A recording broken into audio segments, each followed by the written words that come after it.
आता बघूया कोल्हापूर जिल्ह्यातील काही महत्त्वाच्या बातम्या थोडक्यामध्ये, अर्थात फास्ट न्यूज।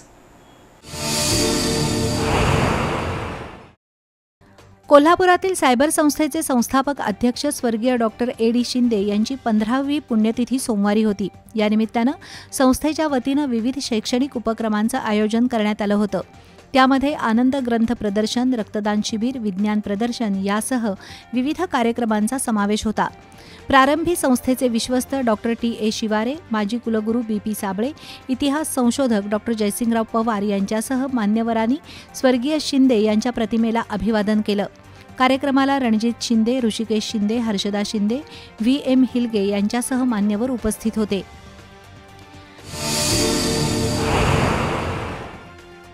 करवीर निवासिनी श्री अंबाबाई देवी दर्शनाला येणाऱ्या पर्यटक भाविकांसाठी श्री महालक्ष्मी अन्नछत्रच्या वतीनं मोफत प्रसादरूपी भोजन दिलं जातं। दररोज 1000 भाविक या अन्नछत्राचा लाभ घेतात। या संस्थेच्या 16व्या वर्धापन दिनानिमित्त रविवारी रक्तदान शिबिर घेण्यात आलं। यामध्ये 474 जणांनी रक्तदान केलं। त्यामध्ये 47 महिलांचाही सहभाग होता। संस्थेचे अध्यक्ष राजू मेवेकरी, राजेश सुगंधी, चंद्रकांत घोरपडे, एस.के. कुलकर्णी यांनी हा उपक्रम यशस्वी केला। गेले महिनाभर प्रादेशिक परिवहन अधिकारी आणि शहर पोलीस वाहतूक शाखेकडून रस्ता सुरक्षा अभियान राबवण्यात आलं। प्रादेशिक परिवहन कार्यालय आणि मानव सुरक्षा सेवा संस्थेच्या वतीनं शनिवारी मोफत हेल्मेट वाटप उपक्रम पार पडला।